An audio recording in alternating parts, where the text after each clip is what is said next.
Ini ya. Nah, kemudian untuk pengertian dari buku besar itu sendiri artinya adalah kumpulan akun-akun yang digunakan untuk meringkas transaksi yang telah dicatat dalam jurnal. Nah, di sini di bold mengenai kumpulan akun-akun. Nah, sebelumnya kan kita sudah belajar ya, contoh akun-akun itu ada kas, kemudian ada piutang, ada modal, ada pendapatan, beban-beban, dan seterusnya. Nah, kumpulan dari akun-akun tersebut dinamakan dengan buku besar. Ya. Nah, kemudian untuk apa sih atau tujuan dari dibuatnya buku besar? Yaitu digunakan untuk meringkas transaksi yang telah dicatat dalam jurnal. Nah, kemarin kan kita sudah belajar ya mengenai jurnal. Jadi dari transaksi-transaksi yang telah dicatat di jurnal tersebut akan kita ringkas, akan kita rangkum ke dalam buku besar ya yang akan kita pelajari hari ini. Nah, kemudian untuk formatnya sendiri atau bentuk dari buku besar itu ada beberapa macam. Ya, secara umum ada 4 bentuk. Yang pertama adalah bentuk T. Nah, ini bisa dilihat ya, bentuknya itu atau formatnya sama kayak huruf T. Yang mana di sebelah kiri itu ada kolom debit, terus yang di sebelah kanan ada kolom kredit. Nah, terus di sini juga di atasnya dikasih nanti keterangan akun. Ya, nama akunnya apa? Apakah kas, atau piutang, atau pendapatan, dan seterusnya. Ya. Nanti untuk cara pengisiannya kita lihat di slide berikutnya. Ini untuk formatnya dulu ya, formatnya atau bentuknya. Yang pertama adalah bentuk T. Oke, kemudian bentuk yang kedua itu adalah bentuk skontrol. Nah, berbeda dengan bentuk yang T, kalau skontrol itu bentuknya berupa tabel. Ya, tabel yang di sini ada 1, 2, 3, 4, 5, 6, 7, 8 kolom. Ya, yang pertama itu ada kolom tanggal, terus ada kolom keterangan, referensi, debit, tanggal, keterangan, referensi, kredit. Nah, cara mengisinya gimana? Ini sesuai dengan kolomnya ya. Jadi kalau kolom tanggal sudah pasti diisikan dengan tanggal yang ada di jurnalnya. Kemudian untuk kolom keterangan, nah kebanyakan pada saat kita menyusun buku besar itu kolom keterangan boleh dikosongkan. Ya, jadi kolom keterangan boleh dikosongkan atau kalaupun memang mau diisi, boleh diisi dengan keterangan singkat transaksinya apa. Apakah pembelian peralatan secara tunai gitu ya misalkan, atau misalnya ada penjualan secara kredit dan lain-lain ya. Atau selain dari diisikan dengan informasi singkat, bisa juga diisikan dengan kita bertransaksi dengan siapa. Misalkan tadi kita membeli peralatan, ya membeli peralatannya itu dari siapa, dari toko mana. Nah, nanti boleh diisikan di kolom keterangan ini, ya. Oke, kemudian di samping kolom keterangan itu ada kolom referensi.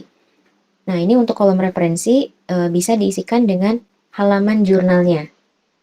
Nah, biasanya kan nanti di jurnal umum itu ada keterangan halaman berapa. Misalkan jurnal umum halaman 1 itu ya, atau jurnal umum halaman 2. Nah, nanti di referensinya ini diisikan dengan halaman jurnalnya. Ya, JU.1, misalkan jurnal umum halaman 1, atau jurnal umum halaman 2, gitu ya, dan seterusnya. Nah, kemudian di samping kolom referensi, ada kolom debit. Nah, kolom debit ini diisikan, jadi sebelumnya kan buku besar itu pemindahan dari transaksi yang ada di jurnal. Nah, kalau misalkan di jurnal itu, misalkan ada akun kas, posisinya debit sebesar 1 juta, nah maka akan dipindahkan ke buku besarnya juga di sebelah debit. Ya, sebesar tadi 1 juta misalnya. Ya, jadi kolom debit ini diisikan dengan angkanya berapa atau nominalnya berapa yang ada di jurnal umum. Ya. Nah, kemudian selanjutnya di 4 kolom terakhir, ini juga sama ya, tanggal, keterangan, referensi, kredit. Tadi pengisiannya hampir sama dengan yang debit. Kalau yang 4 kolom pertama, tanggal, keterangan, referensi, debit ini untuk mencatat yang posisinya di debit, di jurnal umumnya. Nah, sedangkan yang 4 kolom terakhir ini untuk mengisikan yang transaksi yang dikredit di jurnal umumnya. Ya. Kalau pengisiannya tadi sama. Nah, kemudian selain dari dua bentuk tadi, ada juga bentuk staple 3 kolom. Nah, ini berupa tabel lagi ya, sama kayak skontrol tadi, cuman ada tambahannya. Nah, kalau tadi skontrol itu tidak ada kolom saldo ya. Kalau yang bentuknya staple ini ada kolom saldo. Nah, sehingga nanti pada setiap tanggal, ya setiap pertanggalnya itu bisa diketahui saldo dari suatu akun itu berapa. Misalkan ini buku besar kas. Nah, jadi pertanggalnya itu kita bisa tahu saldo kas itu berapa. Ya. Sedangkan kalau yang bentuknya tadi, kontrol sama bentuk T ini nggak ada kolom saldo. Nah, sehingga kalau misalkan kita pengen tahu saldo kas itu berapa sih per tanggal 10 misalkan ya. Nah, ini harus kita hitung dulu. Caranya kita harus bandingkan kolom debitnya berapa, terus kolom kreditnya berapa. Baru nanti diselisihkan ya. Di debit dikurangi dengan kreditnya. Nah, kalau yang staple 3 kolom, ini langsung tahu per tanggalnya. Ya, karena di sini ada tambahan kolom saldo. Oke, kemudian yang bentuk keempat ya ada juga bentuk staple 4 kolom. Nah, ini hampir sama sebetulnya seperti bentuk staple 3 kolom. Cuman untuk yang 4 kolom itu di bagian kolom saldonya kita pisah lagi. Jadi ada kolom saldo debit, terus ada juga saldo kredit. Ya, ini sebetulnya ada garis-garisnya ya seharusnya, tapi ini nggak ada. Nah, tapi ini intinya kalau yang staple 3 kolom itu cuma satu kolom ya saldonya, kalau yang 4 kolom ada dua. Jadi dipisah, ya ada saldo debit, terus juga ada saldo kredit. Nah, sehingga bisa dibilang bentuk yang staple 4 kolom ini adalah bentuk yang paling lengkap. Kenapa? Karena per tanggalnya kita bisa tahu nih saldo dari suatu akun itu berapa. Dan bisa diketahui gitu ya, saldonya itu ada di posisi mana. Apakah ada di debit atau di sebelah kredit. Kalau yang tadi kan yang staple 3 kolom, ini cuman ada satu ya saldonya. Jadi cuman diketahui saldonya berapa, tapi tidak diketahui saldonya itu posisinya ada di mana, apakah di debit atau di sebelah kredit. Oke, ini terkait dengan bentuk buku besar ya. Nah, sampai sini dulu ada yang mau ditanyakan dari format atau bentuk buku besar?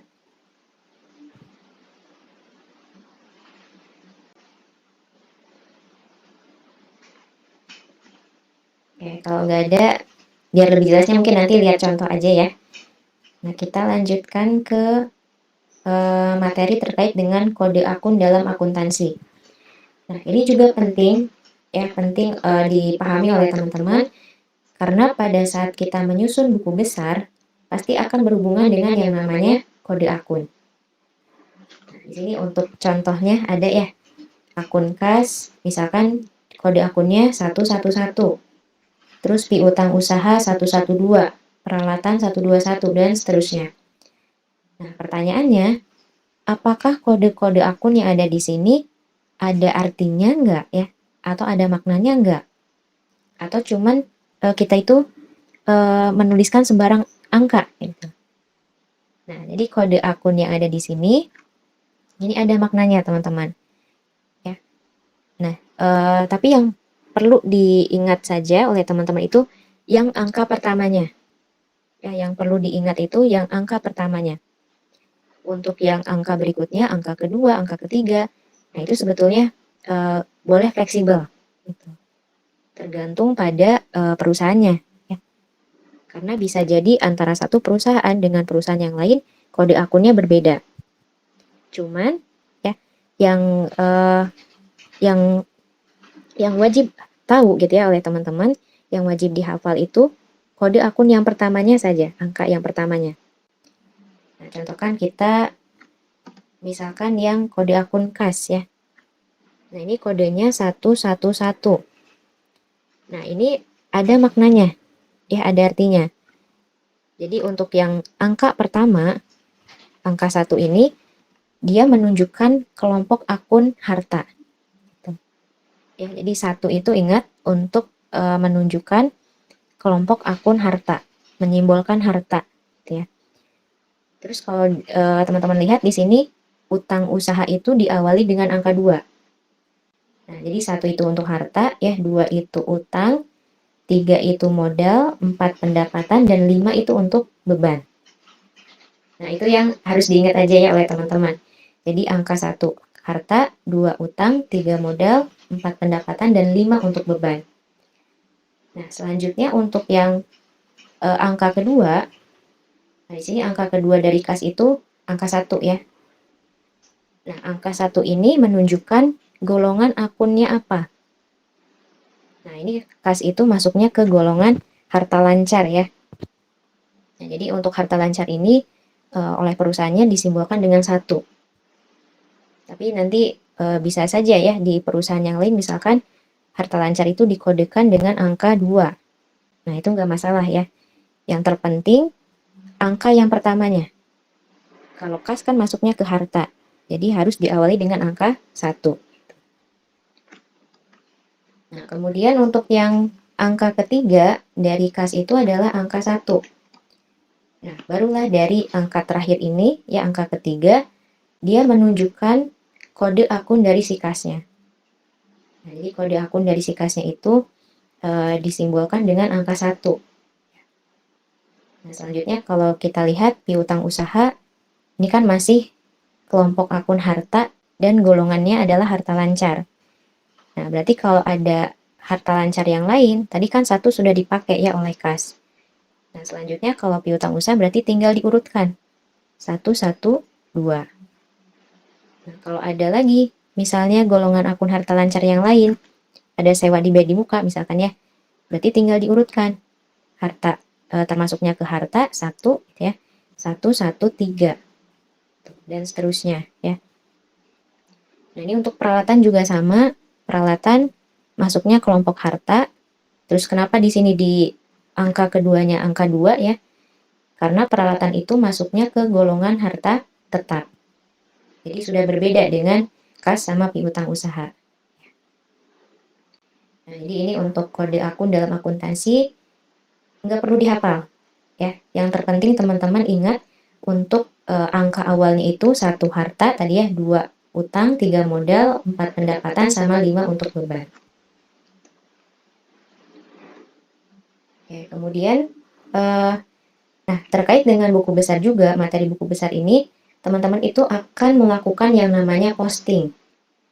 Nah, posting itu apa? Di sini posting itu artinya memindahkan transaksi yang telah dicatat dalam jurnal ke dalam setiap akun buku besar yang sesuai. Nah, atau kalau kita sederhanakan, posting itu adalah aktivitas atau proses pemindahan transaksi yang ada di jurnal ke buku besar.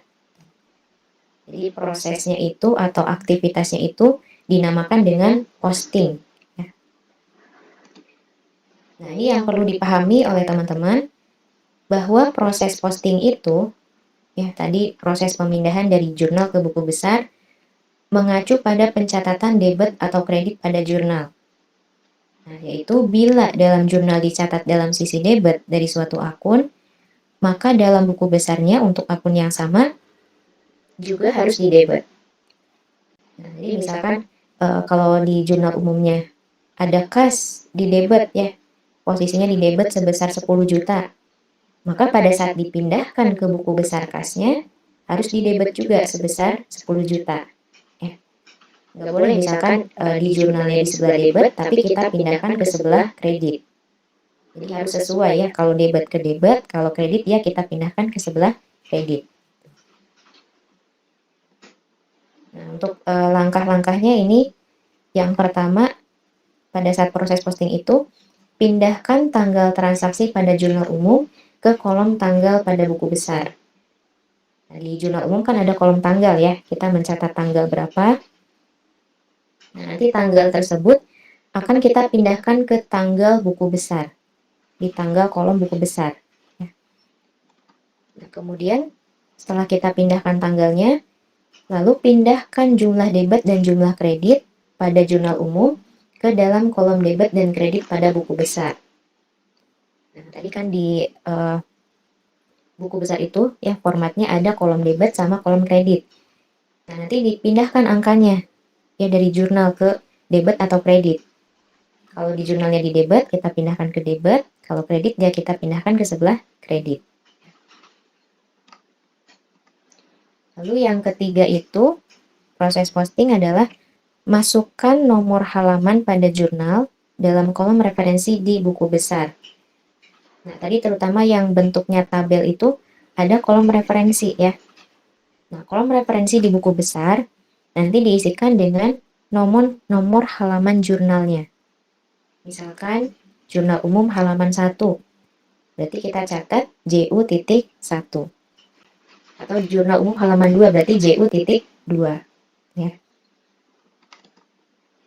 Nah, nanti selain di buku besarnya, di jurnal umum juga ada kolom referensi. Nah, di jurnal umumnya kita catat atau kita isikan boleh di checklist gitu ya. Boleh di checklist atau bisa juga diisikan dengan kode akun dari akun tersebut. Ya. Atau tadi boleh di checklist ya biar cepat gitu. Lalu yang terakhir, pindahkan informasi dan keterangan singkat pada jurnal umum ke dalam buku besar. Nah, tadi ada kolom keterangan juga di buku besar. Itu bisa diisikan dengan keterangan singkat, transaksinya apa, ya. Misalkan ada penjualan secara tunai, nah maka kita catat penjualan tunai.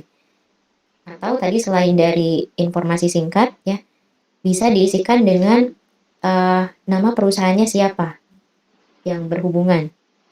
Misalkan kita membeli peralatan ke toko ABC. Nah, maka di keterangannya kita bisa isikan PT ABC. Nah, ini biar lebih jelasnya, contoh proses posting, misalkan kita mau memindahkan jurnal umum, ya transaksi-transaksi yang ada di jurnal, ke buku besar yang bentuknya T. Nah, untuk proses pemindahannya sendiri atau proses postingnya, kita harus perhatikan dulu di bagian jurnal umumnya. Nah, ini kita akan memindahkan akun-akun yang berhubungan dengan kas.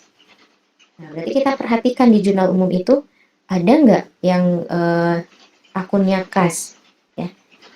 Nah, di sini ada tanggal 1 ternyata. Tanggal 1, terus juga tanggal di sini tanggal 4, tanggal 5 sama tanggal 12. Nah, berarti langsung saja ya mulai dari tanggal 1. Di sini ada akun kas, posisinya debit 500 juta. Nah, berarti tadi kalau debit kita pindahkan ke debit juga. Nah, berarti langsung saja ya di buku besarnya 500 juta kita simpan di sebelah debit. Oke, berarti ini sudah dicatat ya. Jangan lupa referensinya diisikan. Kasnya 1-110 misalkan untuk contoh kode akunnya. Nah, berikutnya setelah kita pindahkan tanggal 1, lanjut ke tanggal 4. Nah, tanggal 4 di sini posisinya kas ada di kredit 400 juta.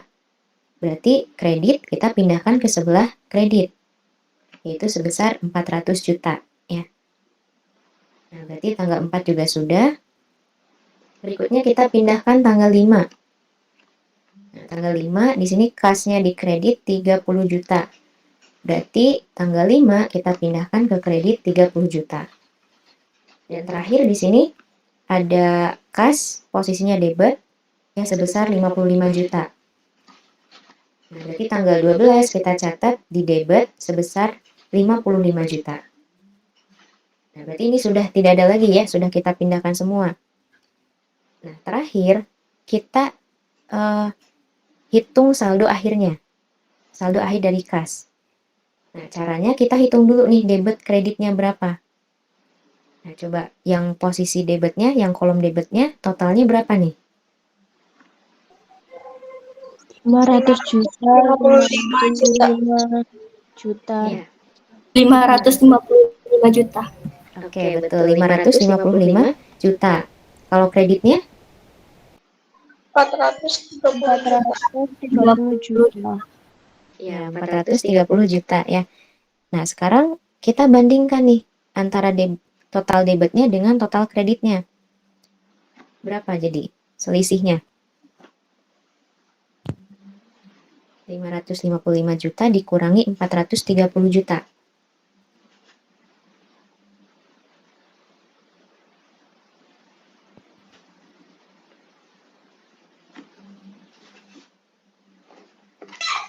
Dua lima juta. Ya, 125 juta. Nah, kira-kira 125 juta ini kita simpan di sebelah mana? Di debit atau di kredit? Debit. Ya, di debit, betul. Ada yang tahu nggak alasannya kenapa? Saldonya lebih besar debit. Oke, bagus. Karena ini ya, betul, saldo yang debitnya lebih besar dibandingkan dengan yang kreditnya. Jadi ingat, kalau saldo akhir, kita simpan di posisinya yang lebih besar.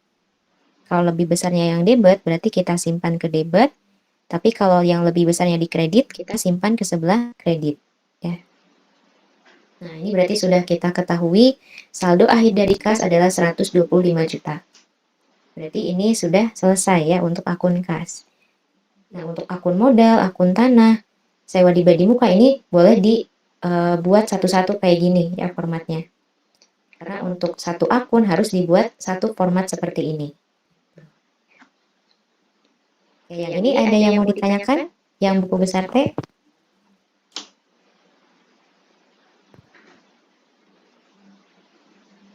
Paham cara penyusunannya? Paham. Kak. Paham ya, tinggal dipindahkan dari debit ke debit, kalau kredit ke sebelah kredit gitu. Nah, sekarang kita lihat contohnya ya, contoh proses posting. Kalau misalkan kita pakai buku besarnya Staples 4 kolom. Nah, sebetulnya untuk caranya, langkahnya itu sama saja ya dengan yang tadi. Jadi kita pindahkan yang debit ke sebelah debit, kolom debit. Yang kredit kita pindahkan ke sebelah kredit. Nah, hanya kita per tanggalnya itu, ya kalau misalkan pakai buku besar Staples, kita harus hitung saldonya. Ya. Nah, misalkan tadi tanggal 1 itu kas posisinya debit 500 juta. Berarti ini saldo kasnya per tanggal 1 ada 500 juta. Ya, di sebelah debit. Nah, kemudian tanggal 4 posisi kasnya itu di jurnal umum ada di kredit 400 juta. Berarti kita pindahkan dulu ya tanggal 4, kemudian di kredit 400 juta. Nah, awalnya kita punya kas 500 juta per tanggal 1. Terus kita gunakan tanggal 4 itu dikeluarkan ya sebesar 400 juta. Nah, berarti kan yang awalnya kita punya 500 juta terus dikeluarkan 400 juta. Berarti tersisa tinggal 100 juta di saldonya. Ya. Nah, ingat debitnya lebih besar dibandingkan kreditnya. Berarti selisihnya itu 100 juta kita simpan di sebelah debit. Nah, ini yang sering keliru nih. Jadi pada saat saldo itu dicatatnya sama. Jadi misalkan ini ada saldo 400 juta di sebelah kredit ya tanggal 4. Terus di saldonya juga disimpan di kredit 400 juta. Nah, itu salah besar ya. Jadi pencatatannya bukan seperti itu. Untuk di kolom saldo, kita harus tambahkan atau kita kurangi. Ya. Ini kan tadi tanggal 1 posisinya ada di debit 500 juta. Terus tanggal 4-nya di kredit. Nah, kalau nanti teman-teman itu nemu angka saldo yang satu sisi di debit, satu sisi di kredit, ya. Debit ketemu kredit harus dikurangi. Nah, ini 500 juta dikurangi 400 juta, berarti hasilnya 100 juta. Dan 100 juta kita simpan posisinya di saldo yang lebih besar.